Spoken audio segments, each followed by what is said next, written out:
You need relationship advice and I am in no way qualified to give it, so, you know, what could go wrong?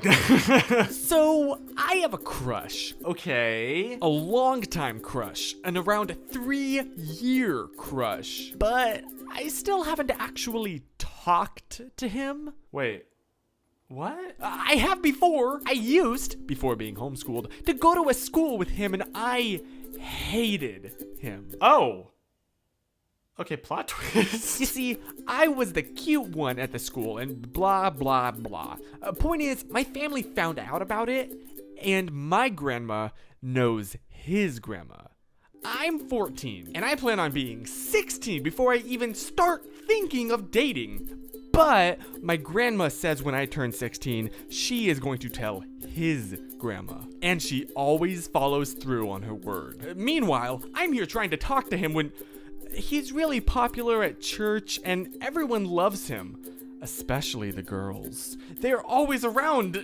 I need help. Hang on. The timeline is kind of messing with my brain. So if I understand correctly, you used to see this guy every day at school and you utterly detested his guts. But now that you don't see him every day, only once a week at church, now you've had a crush on him for the past 3 years? What caused the switch? Did he change in any way? Or was it just like the whole absence makes the heart grow fonder?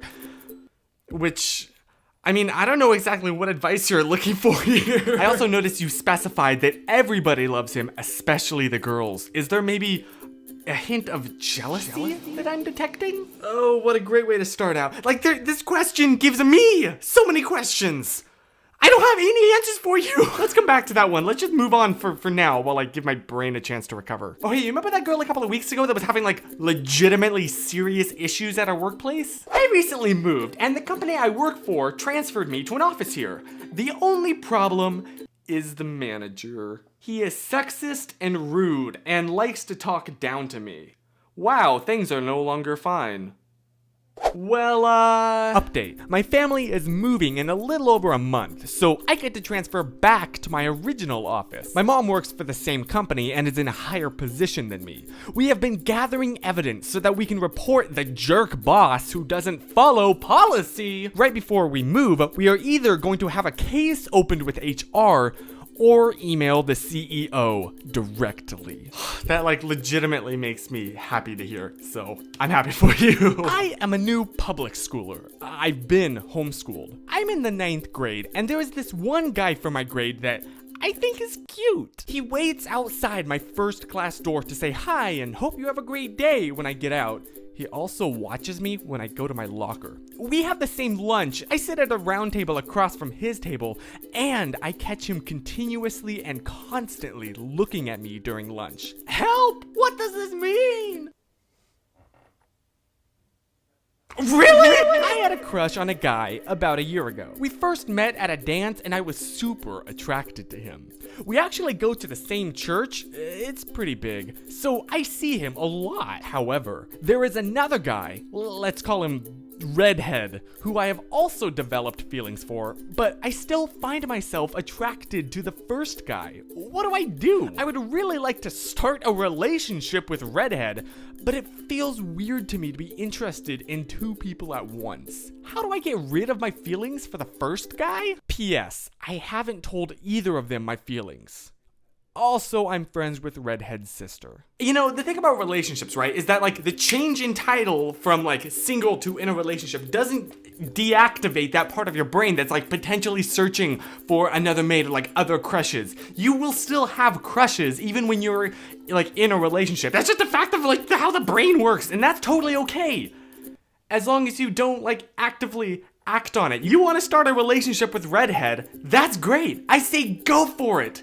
And you're not going to be able to avoid the first guy all the time, but maybe like, well, first of all, definitely make Redhead aware once you guys are already in a relationship together and have been for a little while. Then I think you should like confide in him that you're dealing with this and make him aware, but also reassure him that like it's just a fact and you're not going to cheat. Maybe bring up like, hey, you probably still see really attractive girls walk by and you're like, but he's not gonna cheat on you, right? Being tempted in and of itself is not necessarily wrong. It's how you respond to the temptation. That defines how strong your relationship is, and honestly, just your like character as a person.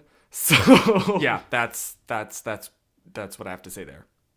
Good. It's been a little while. I missed these Hey Chris's. It's nice to feel like I'm contributing something to society, even though I'm probably just like making it worse. Please don't actually listen to any advice I give ever. And if you have questions or need life advice, oh my gosh, wait a minute. I never responded to I never got back to the first question. Basically, your family is going to tease you because that's what families do. But if you're serious about not wanting to date this guy or date in general for another 2 years, even if, he finds out, it takes two to tango with a dating situation. So he'll probably honestly be flattered if he finds out that you like him. But if you just don't push forward, I mean, maybe he'll ask you out and you just say, nah, I'm good for a little bit. I'll wait.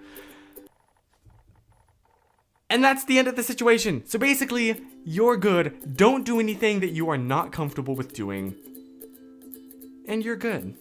Everything's fine. Everything's okay. That should be the new title. Forget Hey Chris. I should just title these Everything's Okay. Maybe that's what I'll make the title of this video. Anyway, if you have questions or need life advice, email me at chrisporterhoward@gmail.com and I will do my best to try to give you a decent answer, even though that's almost certainly not what you're going to get. You'll just receive an empty husk of disappointment, just like me. Stay positive.